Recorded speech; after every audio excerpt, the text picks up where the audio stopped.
Hello दोस्तों, नमस्कार। आप लोगों का एग्री स्टडी 92 में बहुत बहुत स्वागत है। आज हम agriculture, crop science and animal husbandry से संबंधित 50 महत्वपूर्ण क्वेश्चंस को देखेंगे जो हमारी आने वाली एजीटी की परीक्षा के दृष्टिकोण से अत्यंत महत्वपूर्ण होंगे। इसमें हमारा पहला प्रश्न है, लाल रक्त कोशिकाओं का सामान्य जीवन काल क्या होता है? आरबीसी, रेड ब्लड कार्पल्स का सामान्य जीवन काल कितना होता है? ऑप्शन नंबर ए 180 दिन, बी 120 दिन, सी है 80 दिन, डी है 200 दिन। तो इसका राइट ऑप्शन हो जाएगा ऑप्शन नंबर बी, जो आरबीसी होती है, रेड ब्लड कार्पल्स, इनका जो औसत जीवन काल लगभग 120 डेज होता है। अगला प्रश्न देखेंगे, जो आरएच फैक्टर यानी आरएच कारक है वो किससे संबंधित है? ऑप्शन नंबर ए है लार, बी है पित्त, सी है सेरिब्रो स्पाइनल द्रव, डी है रक्त से। तो इसका राइट ऑप्शन हो जाएगा, जो आरएच फैक्टर होता है वो ब्लड से संबंधित है, रक्त। ऑप्शन नंबर डी इसका सही हो जाएगा। अगला प्रश्न देखेंगे, अधिक तापमान वाले व्यक्ति की नाड़ी गति होगी धीमी, तेज, सामान्य, नाड़ी गति बहुत धीमी। तो इसका राइट ऑप्शन हो जाएगा ऑप्शन नंबर बी, जो अधिक तापमान वाले व्यक्ति होते हैं उनकी नाड़ी गति तेज होती है। अगला प्रश्न देखेंगे, ल्यूकेमिया का तात्पर्य है, ल्यूकेमिया क्या होता है? ऑप्शन नंबर ए है स्किन डिसऑर्डर है, बी है रक्त कर्क रोग से संबंधित है, सी पीलिया है, डी आंख के संक्रमण से संबंधित है। तो इसका राइट ऑप्शन हो जाएगा, जो ल्यूकेमिया है वो रक्त कर्क रोग से संबंधित है। ऑप्शन नंबर बी इसका सही हो जाएगा। अगला प्रश्न देखेंगे, एपिलेप्सी यानी मिर्गी रोग जिसे बोलते हैं वो किससे संबंधित है? ऑप्शन नंबर ए तंत्रिका तंत्र जिसे बोलते हैं न्यूरो सिस्टम, बी है गैस्ट्रो इंटेस्टाइनल ट्रैक्ट से, सी है यूरिनरी सिस्टम से, डी है मेस्कुलो स्केलेटल सिस्टम से। तो इसका राइट ऑप्शन हो जाएगा ऑप्शन नंबर ए, जो एपिलेप्सी मिर्गी रोग होता है वो तंत्रिका तंत्र से संबंधित है। अगला प्रश्न देखेंगे, एड्स की व्याख्या कीजिए। एड्स का पूरा नाम क्या होता है? ऑप्शन नंबर ए है एक्वायर्ड एफिशिएंसी डिजीज, बी है ऑटो इम्यूनो डिसऑर्डर, सी है acquired immuno deficiency syndrome, D है एक्वायर्ड इंटरमिनेंट डिसीज सिंड्रोम। तो इसका राइट ऑप्शन हो जाएगा ऑप्शन नंबर सी, एड्स का पूरा नाम जो होता है एक्वायर्ड इम्यूनो डिफिशिएंसी सिंड्रोम होता है। अगला प्रश्न देखेंगे, गाय में क्षय रोग जिसे बोलते हैं ट्यूबरकुलोसिस डिजीज एक दीर्घकालीन सांसर्गिक मतलब इन्फेक्शियस डिजीज है जिसका कारण है, टीबी एक इन्फेक्शियस डिजीज है, वो किसके कारण होता है गाय में? ऑप्शन नंबर है माइकोबैक्टीरियम बोविस, बी है माइकोबैक्टीरियम ट्यूबरकुलोसिस, सी है माइकोबैक्टीरियम एवियम, डी है माइकोबैक्टीरियम लेप्रे। तो इसका राइट ऑप्शन हो जाएगा ऑप्शन नंबर ए, गाय में जो ट्यूबरकुलोसिस होता है ये होता है माइकोबैक्टीरियम बोविस के कारण, ह्यूमंस में होता है माइकोबैक्टीरियम ट्यूबरकुलोसिस के कारण। ऑप्शन नंबर ए इसका सही हो जाएगा, गाय में जो ट्यूबरकुलोसिस है वो माइकोबैक्टीरियम बोविस के कारण होता है, एक इन्फेक्शियस डिजीज है।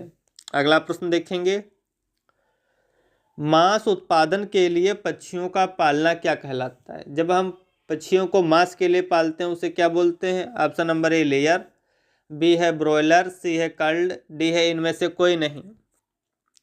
तो इसका राइट ऑप्शन हो जाएगा ऑप्शन नंबर बी, मांस उत्पादन के लिए पक्षियों का पालना ब्रॉयलर कहलाता है, और जो लेयर होता है जब हम पक्षियों को पालते हैं अंडे के लिए तो उसे लेयर बोलते हैं, मांस के लिए पालते हैं उसे ब्रॉयलर बोलते हैं।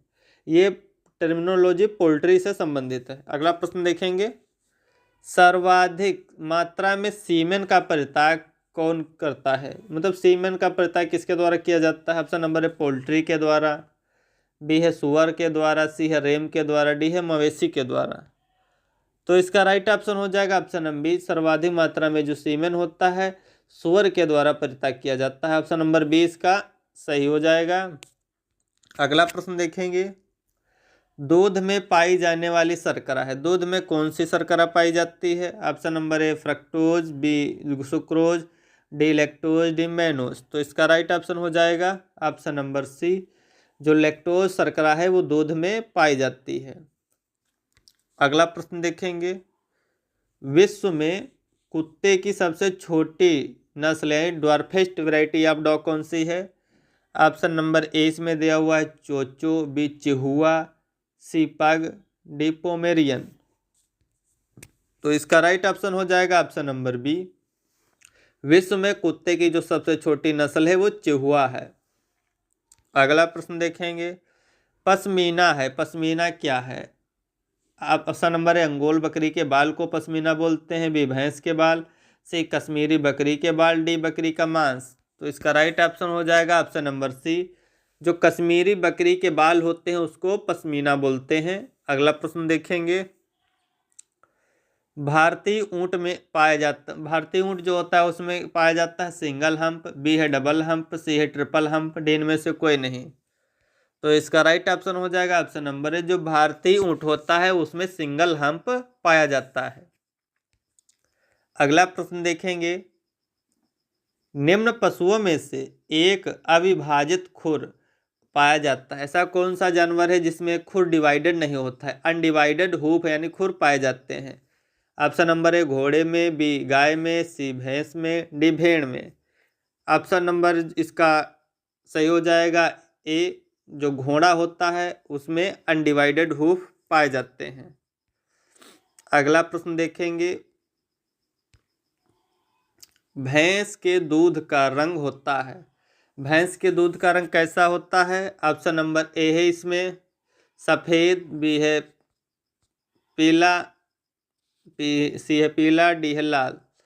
तो इसका राइट ऑप्शन हो जाएगा ऑप्शन नंबर ए, जो भैंस के दूध का रंग होता है वो सफ़ेद होता है। अगला प्रश्न देखेंगे, आनुवांशिकी के जनक यानी फादर ऑफ जेनेटिक्स किसको बोलते हैं? इसमें ऑप्शन नंबर ए दिया हुआ है जॉनसन को, बी है चार्ल्स डार्विन, सी है ग्रेगर जॉन मेंडल, डी है लैमार्क। तो इसका राइट ऑप्शन हो जाएगा ऑप्शन नंबर सी, जो ग्रेगर जॉन मेंडल हैं उसको आनुवांशिकी के जनक यानी फादर ऑफ जेनेटिक्स बोलते हैं। अगला प्रश्न देखेंगे, गुणसूत्र शब्द किसके द्वारा दिया गया? ऑप्शन नंबर है डब्ल्यू वाल्डेयर, बी है ग्रेगर जॉन मेंडल, सी है डी वरीज, डी है लैमार्क। तो इसका राइट ऑप्शन हो जाएगा ऑप्शन नंबर बी, जो डब्ल्यू वाल्डेयर हैं के द्वारा गुणसूत्र शब्द दिया गया। Mendel father of genetics, Hugo de worries जो है वो फादर ऑफ म्यूटेशन इनको बोलते हैं। अगला प्रश्न देखेंगे, इसका ऑप्शन नंबर ए है वो सही हो जाएगा 63 का ए। अगला प्रश्न देखेंगे, मानव में रक्त समूहों की खोज की, मानव में जो है रक्त समूहों की खोज किसने की थी? Option number A Waldeyer, B है डब्ल्यू फ्लेमिंग, सी है एच जे मूलर, डी है लैंडस्टेनर। तो इसका राइट ऑप्शन हो जाएगा ह्यूमंस में ब्लड ग्रुप की खोज जो की थी ऑप्शन नंबर डी लैंडस्टीनर ने। अगला प्रश्न देखेंगे, सुअर में गुणसूत्रों की संख्या होती है, सुअर में कितने क्रोमोसोम पाए जाते हैं? ऑप्शन नंबर ए है 64, बी 78, सी 28, डी 38। तो इसका राइट ऑप्शन हो जाएगा ऑप्शन नंबर डी, सुअर में गुणसूत्रों की संख्या 38 होती है, यह सर्वाधिक मात्रा में सीमेन का परित्याग करता है। अगला प्रश्न देखेंगे, डीएनए का डबल हेलिक्स मॉडल किसके द्वारा प्रतिपादित किया गया दिया गया? Option number A Watson, B Hershey एवं चेस, सी है विलिंगसन, डी है वाटसन एवं क्रिक। तो इसका राइट ऑप्शन हो जाएगा ऑप्शन नंबर डी, डीएनए का डबल हेलिक्स मॉडल जो है वाटसन एवं क्रिक ने प्रतिपादित किया था। अगला प्रश्न देखेंगे, मुर्गी में गुणसूत्रों की संख्या होती है, मुर्गी में क्रोमोसोम नंबर 2n बराबर कितने होते हैं? ऑप्शन नंबर ए है 76, बी है 78, सी है 74, डी है 68। तो इसका राइट ऑप्शन हो जाएगा ऑप्शन नंबर बी, मुर्गी में क्रोमोसोम नंबर 2n बराबर 78 होते हैं। अगला प्रश्न देखेंगे, जनकों की तुलना में संकर जिसे बोलते हैं हाइब्रिड की ओज या वृद्धि में अधिकता क्या कहलाती है? जनकों की तुलना में संकर की ओज क्या कहलाती है? ऑप्शन नंबर ए संकर, बी अनुवांशिक, सी हेटेरोसिस, डी इनमें से तीनों। तो इसका राइट ऑप्शन हो जाएगा ऑप्शन नंबर सी, जनकों की तुलना में हाइब्रिड्स की ओज या अधिक वृद्धि जो है वो हेटेरोसिस कहलाती है। अगला प्रश्न देखेंगे, आणविक अनुवांशिकी यानी मोलिकुलर जेनेटिक्स का सेंट्रल डोगमा प्रतिपादित किया था, मोलिकुलर जेनेटिक्स का सेंट्रल डोगमा किसने प्रतिपादित किया? Option number A Kornberg, B मामोनार्ड, सी खुराना, डी क्रिक। तो इसका राइट ऑप्शन हो जाएगा ऑप्शन नंबर डी। जो क्रिक थे उन्होंने मोलिकुलर जेनेटिक्स का सेंट्रल डोगमा प्रतिपादित किया था। अगला प्रश्न देखेंगे, ओंकोलॉजी में अध्ययन किया जाता है। जो ओंकोलॉजी होती है उसमें क्या अध्ययन करते हैं? ऑप्शन नंबर ए गांठों का, बी कीड़ों का, सी कोशिकाओं का, डी पौधों का। जो ओंकोलॉजी टर्मिनोलॉजी है वो कैंसर से संबंधित है, तो इसका राइट ऑप्शन हो जाएगा ऑप्शन नंबर ए ओंकोलॉजी गांठों से संबंधित है। अगला प्रश्न देखेंगे, एनीमिया को परिभाषित कीजिए। एनीमिया किससे संबंधित है? ऑप्शन नंबर ए रक्त में प्रोटीन की कमी, बी रक्त मूत्र में प्रोटीन की कमी, सी रक्त में हीमोग्लोबिन की कमी, डी रक्त में एंटीबॉडी के स्तर की कमी। तो इसका राइट ऑप्शन हो जाएगा ऑप्शन नंबर सी, रक्त में हीमोग्लोबिन की कमी होने पर एनीमिया हो जाता है। अगला प्रश्न देखेंगे, न्यूमोनिया रोग है, न्यूमोनिया रोग किससे संबंधित है? ऑप्शन नंबर ए किडनी से, बी फेफड़ों से, सी है लीवर, डी है ब्रेन। तो इसका राइट ऑप्शन हो जाएगा ऑप्शन नंबर बी, जो न्यूमोनिया है वो फेफड़ों से संबंधित डिजीज है। अगला प्रश्न देखेंगे, बायोप्सी है, बायोप्सी क्या होता है? ऑप्शन नंबर ए है जीवित जंतु के ऊतक को एकत्र करके परीक्षण किया जाता। अगला है बी, जीवित जंतु के रक्त को एकत्र करके परीक्षण किया जाना। सी है जीवित जंतु के सेरिब्राइनल द्रव को एकत्र करके परीक्षण करना। डी है जीवित जंतु के मलमूत्र को एकत्र करके परीक्षण करना। तो इसका राइट ऑप्शन हो जाएगा ऑप्शन नंबर ए, जीवित जंतु के ऊतक को एकत्र करके परीक्षण करना जो है वो बायोप्सी कहलाता है। ऑप्शन नंबर ए इसका सही हो जाएगा। अगला प्रश्न देखेंगे, दलदली भैंस जिसे बोलते हैं स्वाम्प बफेलो किस जीनस से संबंधित है और किसके लिए मुख्यतः प्रयोग की जाती है? ऑप्शन नंबर ए दूध, बी सवारी, डी दोनों, डी भारवाहन।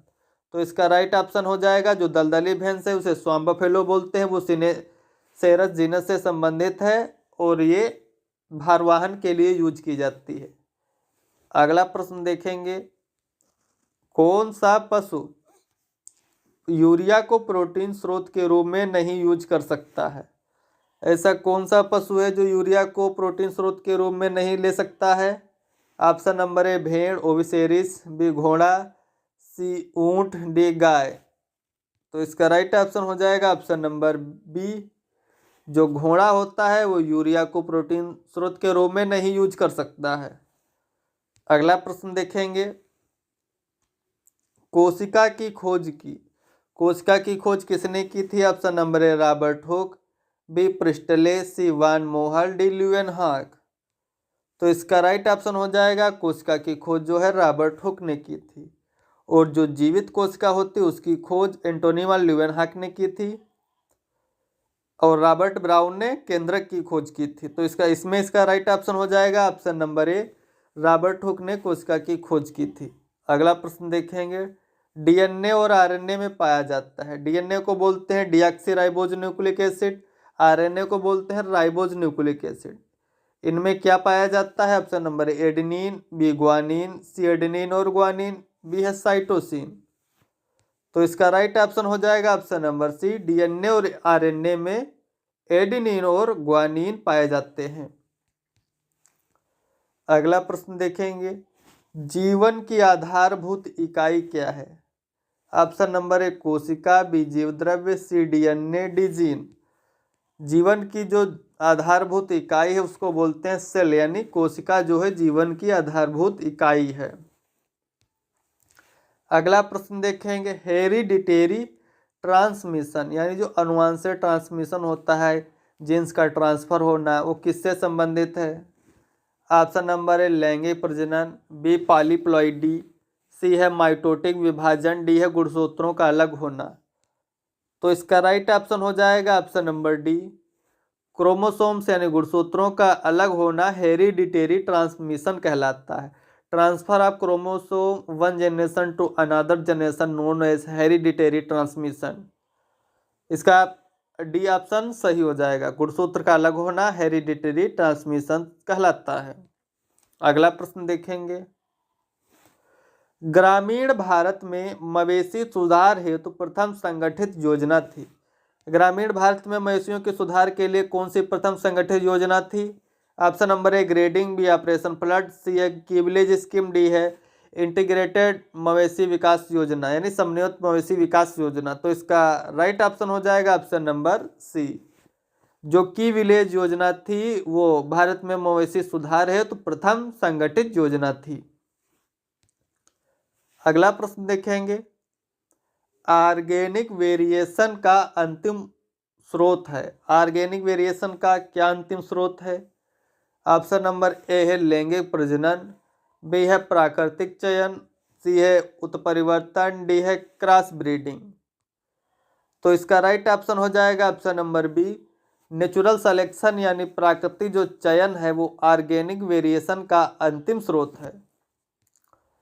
अगला प्रश्न देखेंगे, भेड़ की अविकालीन और मालपुरा नस्ल जो है किसके संकरण से तैयार की गई? जो भेड़ की नस्ल है अविकालीन वो किसके बीच क्रॉस से तैयार की गई है? Option number A merino, B Rambouillet, C Chokla, D सुडोल्फ। तो इसका राइट ऑप्शन हो जाएगा ऑप्शन नंबर बी, नस्ल जो भेड़ की है अविकालीन वो रेम्बोइलेट और मालपुरा के बीच संकरण से तैयार की गई है। इसका राइट ऑप्शन हो जाएगा ऑप्शन नंबर डी, भेड़ की नस्ल अविकालीन रेम्बोइलेट और मालपुरा के क्रॉस से तैयार की गई है। अगला प्रश्न देखेंगे, दुग्ध ज्वर जिसे बोलते हैं मिल्क फीवर उसका क्या कारण है? ऑप्शन नंबर है हाइपोग्लाइसीमिया, बी हाइपोकैल्सीमिया, सी हाइपोमैग्नीसीमिया, डी जीवाणु संक्रमण। तो इसका राइट ऑप्शन हो जाएगा ऑप्शन नंबर बी, हाइपोकैल्सीमिया से संबंधित है मिल्क फीवर। अगला प्रश्न देखेंगे, गाय की नस्ल जो करन स्विस है वो किससे संबंधित है? ऑप्शन नंबर ए हरियाणा ब्राउन स्विस के क्रॉस से, सी साहिवाल और ब्राउन स्विस के क्रॉस से, सी है थारपाकर और ब्राउन स्विस। तो इसका राइट ऑप्शन हो जाएगा ऑप्शन नंबर बी, गाय की नस्ल जो करन स्विस है वो साहिवाल और ब्राउन स्विस संकरण से विकसित की गई है। अगला प्रश्न देखेंगे, प्रौढ़ भैंस में कुल शरीर भार का रोमेंथिका यानी रोमेन कितने % हिस्सा रखता है? जो मवेशी होते हैं उनका जो पेट कह सकते हैं 4 भागों में बटा होता है, आमाशय उनका 4 भागों में बटा होता है, रोमेन, रेटिकुलम, ओमेजम, एबोमेजम। जिसमें जो है बात करते हैं यहाँ पे रोमेन की, रोमेन जो है शरीर भार का कितना % हिस्सा रखता है? ऑप्शन नंबर है 30 से 35%, 20 से 40%, सी है 20 से 25%, डी है 15 से 20%। तो इसका राइट ऑप्शन हो जाएगा ऑप्शन नंबर सी, प्रौढ़ भैंस में कुल शरीर भार का रोमेंथिका यानी रोमेन जो होता है आमाशय का भाग, प्रथम भाग, वो 20 से 25% हिस्सा रखता है। पशु जो चारा खाता है वो रोमेन में ही आकर इकट्ठा होता है। अगला प्रश्न देखेंगे, किस पशु में चारा खाने की आदत ब्राउजिंग कहलाती है? ऑप्शन नंबर ए भेड़, बी ऊंट, सी बकरी, डी खरगोश। तो इसका राइट ऑप्शन हो जाएगा, ब्राउजिंग जो आदत है वो बकरी से संबंधित है। अगला प्रश्न देखेंगे, एनर्जी मोटाबिलिज्म यानी ऊर्जा उपापचय के लिए आवश्यक है। ऊर्जा उपापचय के लिए कौन सा विटामिन आवश्यक है? Option number A vitamin A retinol, B है विटामिन बी समूह, से विटामिन डी कैल्सीफेरॉल, डी है विटामिन के।